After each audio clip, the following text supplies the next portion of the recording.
Hello everyone. In this video bengithanda ukunichazela ngeBitcoin halving. Every 4 years kwi-crypto kuba khona i-event ebizwa nge-halving. Due to le halving kwenzeka i-bull run. So every 4 years kuba khona i-bull run kwi-Bitcoin. Ngisho athi uthenga lephi coin, wonke ama-coins e-crypto esikenyuka ngalesi sikhathi. So just nje uku-explainela i-technical term ye-Bitcoin halving, kusuke kwama-rewards la anikwa abantu abamina ama-Bitcoin. Mumina i-Bitcoin khona i-reward otholayo, and lelo reward every 4 years lidivideka ngo-0. Lidivideka ngo-2, liyahafeka. So that means i-supply ye-Bitcoin iyehla and i-demand ye-Bitcoin yanyuka, which is leyo nto ikhoza i-bull run. So every 4 years kuba khona i-bull run. Ngibuzela i-AI ngathi cela ngikhombisa ama-bull run asenzekile in the last years. Ezubona laphana kwisithombe laphezulu, i-last bull run esigcina ukuba nayo bingo-2024. Yeah, 2024 bekuyi-last bull run. Enye bull run ezayo izobe ingo-2028. So, how do you take advantage of this opportunity? Well, angisuggest ukuthi uthenga ama-Bitcoin nge-halving year. Thenga 2 months prior. For example, njengoba soya kwi-bull run yanga 2028. Thenga noma iliphi Bitcoin othandayo because wonke azonyuka. Trust me, wonke ayanyuka, wonke alandela i-Bitcoin. Wazi notice ukuthi i-Bitcoin ma crasha, almost wonke ama-coins na crash. I crash sometimes, but ayafollowisha after lo 4 months, 3 months, 7 months. So nawe-ke iba prepared ngalokho.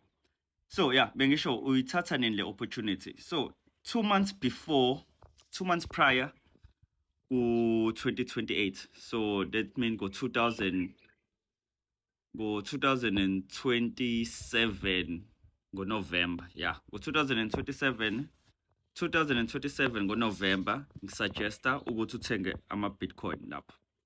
Noma yiphi crypto mufuna ukuketcha i-bull run yango-2028. So uthenga ama-coins and wayeke for round about maybe I would say 6 months. But now uzoyizwa hype. Usually ujwayele ukuyizwa hype ngama-bull run. Wonke umuntu usekhuluma, oh, Bitcoin inyukile. Yabona ngaleso sikhathi ke linyuka-ke.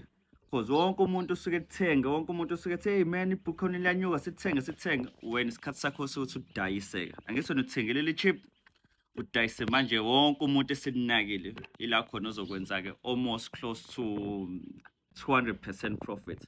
Because uma uzobuka i-past history laphana kwi-background engifakile uzobona ukuthi isake yanyuka nango-70,000, 900%, 7,000%. I-last time we are around about 300%. I-interest enyuke ngayo. So yini kongayenza-ke kwamanje-ke just nje kwamanje then right now yini ongayenza? Because 2028 usakudana, 2026 manje within 2 years. So sakhona isikhathi. Into ongayenza manje ungabufunda ngama-wallet. Ungabufunda ukuthi transfer kanjani i-coin from one wallet to another. Ufunde nge-hot wallet, ufunde nge-cold wallet. Ufunde ukuthi nini la kumele usebenzise khona i-hot wallet, nini la kumele usebenzise khona i-cold wallet. Njengoba sizofesa le bull run ngo-2028, suggest ukuthi ube ne-cold wallet, uthenga ama-crypto akho because azohlala for a long term, unyaka, 2 years, it's up to you ufuna wabeka for isikhathi esingakanani. Kodwa uma umuntu osafuna ukufunda ukutrader, ngingasho ukuthi ukutrade, kusanda wrong uma ngithi trade. Uma ufuna ukufunda ukutransfer ama-coins, just nje ukuzenze familiar because ayikho into ebalulekile nje to understand nge-hot wallet yakho ne-cold wallet yakho, wazi nge-seed phrase yakho. Iyona into ezokusave ekugcineni. Because nami ngesathi ngisaqala ngazi mangaka ama-wallet esengawalahla, engashiya ama-coins khona. Anangazi manje seyimalini, futhi angisoze ngakwazi ukwathola. Nami ngangakazi lutho, ngangisafufuza nje. But wena as advice enginika yona, ngicela ukwazi yonke into nge-hot wallet, yonke into nge-cold wallet. Nginalo la ebook yami engakusendela yona ku WhatsApp engakusiza ukuthi kufundise nge-hot wallet, ikufundise nange-cold wallet. And mozobuka lapha not chapter 9, chapter 8 uzokukhombisa lapha itable le-Bitcoin growth, and uzokwazi ukwabona lama bull run ekade enzeka. Njengoyibona lapha i-last bull run esibe naye ibe ngo-2020, mina wangenza i-mistake ama-dates, ibe ngo-2024 i-last bull run, enye bull run ingo-2028.